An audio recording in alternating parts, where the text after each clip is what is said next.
Inauguration Day, in his speech, President Donald Trump said that he is designating the Mexican cartels as an international terrorist organization. And then a little bit later in the day, while he was signing executive orders, a reporter asked him if he'd be willing to send in the special forces into Mexico to deal with the cartels. And Trump said this. Cartels are now going to be seen as foreign terror organizations. Would you think about ordering U.S. special forces into Mexico to take them out? Could happen. Stranger things have happened. Joining me now is Major Elliot Chodoff, military and strategic expert and analyst. Elliot, you have extensive experience in counterterrorism and understanding how terrorist organizations work and how Israel's dealt with them. What advice would you give President Trump in dealing with the Mexican cartels? Well, first, I would start by congratulating him for understanding that drug cartels are not very different from terrorist organizations. They're not exactly the same, but close enough. And it's not a coincidence that terrorist organizations and drug cartels work together.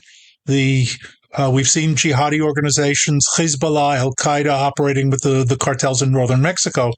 So let me start with a basic difference before I go on, because it's not critical, but it's important to understand that the difference between them is really kind of marginal. Drug cartels are in the business to make money, and that's their primary purpose. Terrorist organizations are in the business for power, ideology, politics, and things like that. That's their primary purpose. But the drug cartels need power and violent capabilities in order to make money, and the terrorist organizations need money in order to do what they're doing. So they're almost identical with a kind of, inversion there at the top, but it's not all that serious an issue. If you're trying to convince them, which generally doesn't work, you might want to use slightly different arguments for one against the other.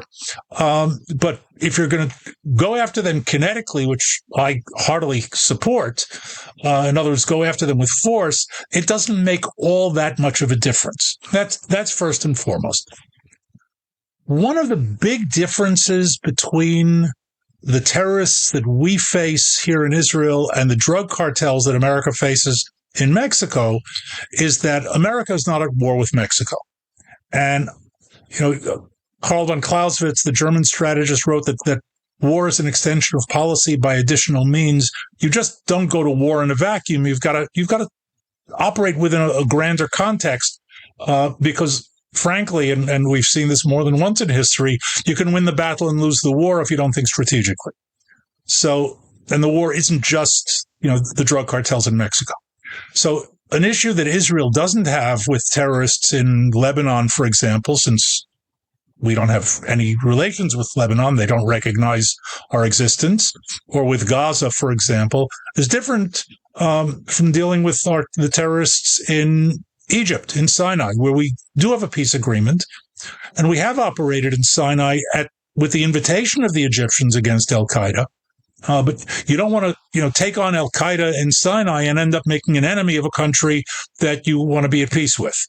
That's a bit of a, let's say, a complicating factor. So my first advice, as you asked, would be go directly to the Mexican government, and in Trump's inimitable style, make them an offer. Tell them, look, either if you want to clean them out, do it. If you want to and you can't, then leave it to us, and we'll take care of it. And that's one of the ways of kind of diplomatically, and I'm being very simplistic about it, obviously, but one of the ways of getting around what is really a major international relations issue, and that is that if America sends forces into Mexico, it's violating Mexican sovereignty, even with all of the great, reasoning behind it. That's sort of on the grand political level. The second thing that's really important to understand about cartels, and this is similar but not the same with terrorist organizations, is that you must take out the leadership. Okay, with terrorist organizations, it's helpful to take out the leadership, and as you know, Israel's done an excellent job on it in the past year with both Hamas and Hezbollah. That's not the end of the story, but that's a major portion of it.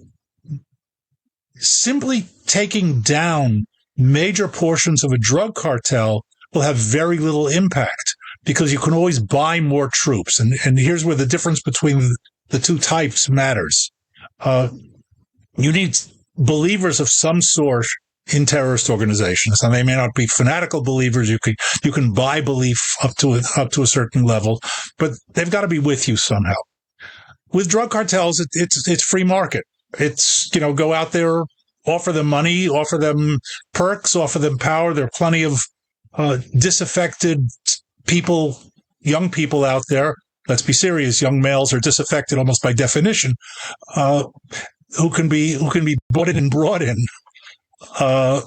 So the core leadership is really more critical to a drug cartel than it is to a terrorist organization. And destroying it basically dismantles the cartel to a great extent.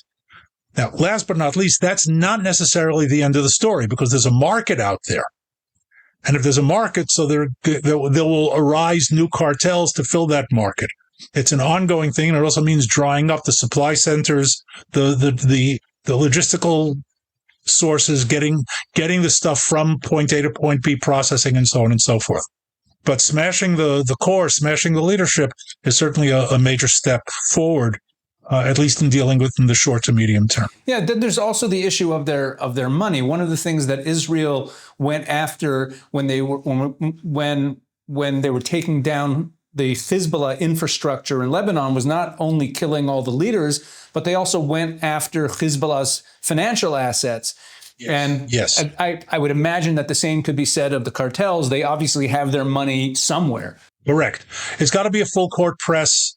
Once again, because if there's money, there's power, people can be bought, new organizations will form. We've seen this with terrorism as well. You can defeat the organization, but somebody else is going to come up with it. There's an endless source of troublemakers out there of one type or another, and you have to be vigilant.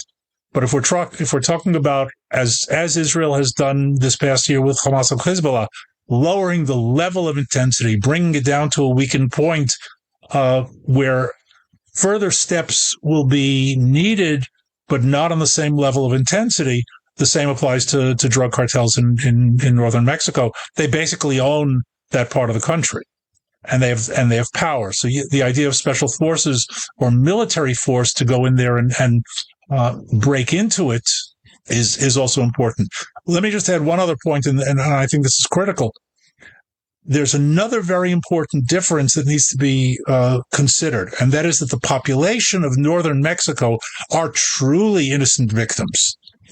In other words, you can debate how much of the population of Gaza supports Hamas, doesn't support Hamas, believes in, doesn't believe in, etc. And that's an interesting discussion in its own right.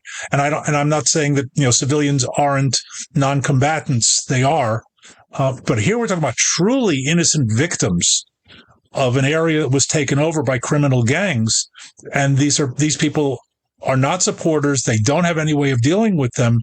And that really means being doubly careful not to involve innocents, because after all, if your purpose is to bring good, bringing good and wreaking destruction on victims, just doesn't go hand in hand.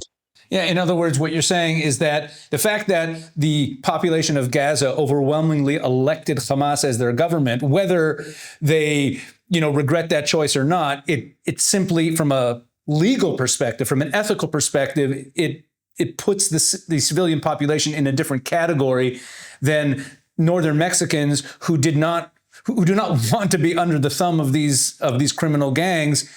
And therefore, America has to, would have to take that into consideration. I would imagine also that if the United States is going to send forces in there to deal with the cartels, they're going to have to be prepared for the fact that it's not going to be quick. They're not going to necessarily be in and out quickly, having solved the problem, and they would have to be prepared for perhaps a protracted campaign. Either a protracted campaign or a protracted campaign of raiding. In other words, not necessarily taking the territory. The cartels would most likely do the same thing terrorist organizations do, which is go to ground, flee, unless and here's another reason why coordination with Mexico is important. If the leaders flee to other parts of the country, you can't send U.S. military everywhere in Mexico, but there are Mexican police, Mexican military that can be co-opted into, via the government, obviously, into supporting this, at least catching them if they flee the area, rooting them out in other places where they're not quite as strong as they are in along the American border. Well, with 6 figures of Americans dying from fentanyl overdoses every year coming across the Mexican border, along with all the other problems with that open border, we can understand why, while it might seem hyperbolic to people, calling them a terrorist organization and viewing them as an enemy of the United States is really, I think, a welcome change coming out of the mouth of the president. Elliot Chodoff, thanks so much for this analysis. Let's see where America goes, but maybe, just maybe, the U.S. has something to learn from how Israel has dealt with the terrorists on our borders.